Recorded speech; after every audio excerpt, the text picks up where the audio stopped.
کمرہ 306 کی سرگوشیاں۔ آدھی رات گزر چکی تھی جب عارف ایک پرانے سڑک کنارے ہوٹل میں داخل ہوا۔ وہ کئی گھنٹوں سے مسلسل گاڑی چلا رہا تھا۔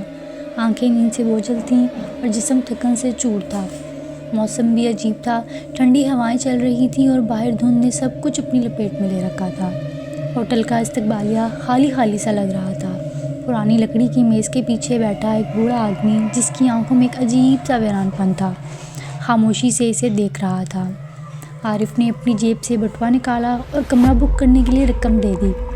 بوڑھا آدمی بغیر کچھ کہے نیچے رجسٹر میں کچھ لکھنے لگا اور پھر ایک زنگ آلود چابی نکال کر عارف کی طرف بڑھا دی۔ عارف نے چابی لی اور سیڑھیوں کی طرف بڑھا۔ جیسے ہی وہ اوپر چڑھنے لگا، اسے یوں محسوس ہوا جیسے بوڑھے کی آنکھیں ابھی تک اس کی پشت پر جمی ہوئی ہیں۔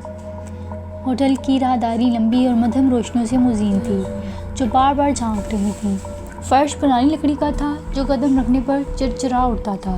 دیواروں پر جگہ جگہ دراڑیں تھیں، جیسے یہ ہوٹل کئی سالوں سے کسی کی دیکھ بھال کا محتاج ہو۔ ہوا عجیب سی تھی، جیسے پرانی نمی اور کسی انجان چیز کی مہک ملی ہو۔ عارف نے دروازے پر پہنچ کر چابی گھمائی۔ دروازہ آہستہ سے چرچراتے ہوئے کھل گیا۔ جیسے ہی وہ اندر داخل ہوا، ایک سرد لہر اس کے جسم میں دوڑ گئی۔ کمرہ چھوٹا سا اور سادہ تھا۔ ایک پرانا بستر، ایک کرسی، ایک پرانا الماری نما فریم اور ایک چھوٹا سا غسل خانہ تھا۔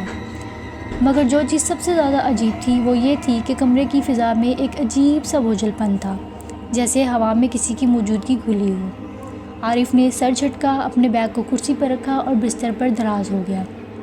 ابھی سے نیند آنے ہی لگی تھی کہ اچانک ایک سرگوشی اس کے کانوں میں گونجی۔ عارف کی آنکھیں جھٹکے سے کھل گئیں۔ کمرے میں مکمل خاموشی تھی سوائے گھڑی کی ٹک ٹک کے۔ یہ میرا وہم ہوگا، اس نے خود کو تسلی دی اور دوبارہ آنکھیں بند کر لیں۔ مگر اب کی بار سرگوشی زیادہ واضح اور قریب تھی۔ عارف تیزی سے اٹھ کر بیٹھا، دل دھڑک رہا تھا۔ اس نے نظریں دوڑائیں مگر کمرہ خالی تھا۔ اب وہ خود کو تسلی نہیں دے سکتا تھا۔ اس نے تیزی سے بستر کی سائیڈ لیمپ کو جلانے کی کوشش کی مگر روشنی چپک کر بند ہو گئی۔ اچانک غسل خانے کے دروازے سے ایک چڑچڑاہٹ کی آواز آئی۔ دروازہ آہستہ آہستہ کھل رہا تھا مگر وہ تو دروازہ بند کر سویا تھا۔ آئینے میں ایک سایہ۔ کہ کون ہے؟ عارف بمشکل بولا۔ حوصلہ جمع کر وہ آہستہ آہستہ غسل خانے کی طرف بڑھا۔ دروازہ اب آدھا کھل چکا تھا اور اندر روشنی مدھم تھی۔ جیسے ہی اس نے دروازے کے اندر جھانکا، اس کا خون سرد ہو گیا۔ آئینے میں اس کے پیچھے ایک سایہ نظر آیا، ایک عورت۔ اس کی آنکھیں کھوکھلی تھیں، گہرے کالے کھڈے جیسے، اور چہرے پر ایک غیر فطرتی خوفناک مسکراہٹ تھی۔ اس کا سر جھٹک رہا تھا جیسے کوئی تیز رفتار میں اسے جھٹک رہا ہو۔ پھر اس عورت نے سرگوشی کی، تمہیں یہاں نہیں ہونا چاہیے۔ عارف کے جسم میں جیسے جان ہی نہیں رہی۔ وہ جھٹکے سے مڑا مگر پیچھے کوئی نہ تھا۔ دل کی دھڑکن اتنی تیز ہو چکی تھی کہ سینہ پھٹتا محسوس ہو رہا تھا۔ اچانک کمرے کی لائٹ تیزی سے چپکنے لگی۔ سرگوشیاں اب بلند ہو رہی تھیں، دیواریں لرز رہی تھیں، بستر ہلنے لگا اور پورا کمرہ جیسے کسی اندیکھی طاقت سے بھر گیا ہو۔ عارف دروازے کی طرف بھاگا مگر دروازہ جیسے ضد کر رہا تھا کہ کھل نہیں رہا تھا۔ وہ پوری طاقت سے دروازہ کھولنے کی کوشش کر رہا تھا۔ پھر اچانک سب رک گیا۔ کمرے میں مکمل خاموشی چھا گئی۔ عارف کانپتے ہوئے استقبالیہ پر پہنچا۔ وہ سانس لینے کے لیے جدوجہد کر رہا تھا۔ کمرے میں کوئی ہے؟ وہ ہانپتے ہوئے بولا۔ ایک عورت۔ میں نے اسے اپنی آنکھوں سے دیکھا۔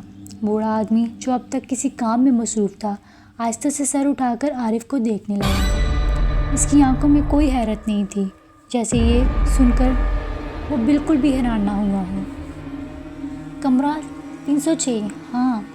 عارف نے اس بات میں سر ہلایا۔ بدن ابھی تک کانپ رہا تھا۔ بوڑھے کی نظریں گہری ہو گئیں۔ وہ کرسی سے آہستہ سے اٹھا اور مدھم آواز میں بولا، یہ پہلی بار نہیں ہوا، پچھلے ہفتے بھی 2 لوگ یہی کہہ کر بھاگ گئے تھے۔ عارف کا حلق خشک ہونے لگا۔ یہ کون ہے؟ بوڑھا آدمی کچھ لمحے خاموش رہا، پھر دھیرے سے بولا، کسی کو نہیں معلوم۔ کئی سال پہلے ایک عورت یہاں ٹھہری تھی۔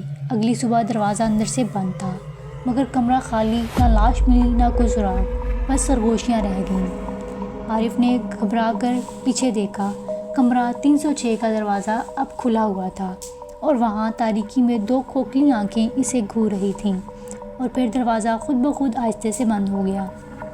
ہوٹل کی دھیمی روشنیوں میں بوڑھا آدمی سر جھکائے استقبالیہ کے رجسٹر پر ایک نیا نام لکھ رہا تھا۔ کمرہ 306۔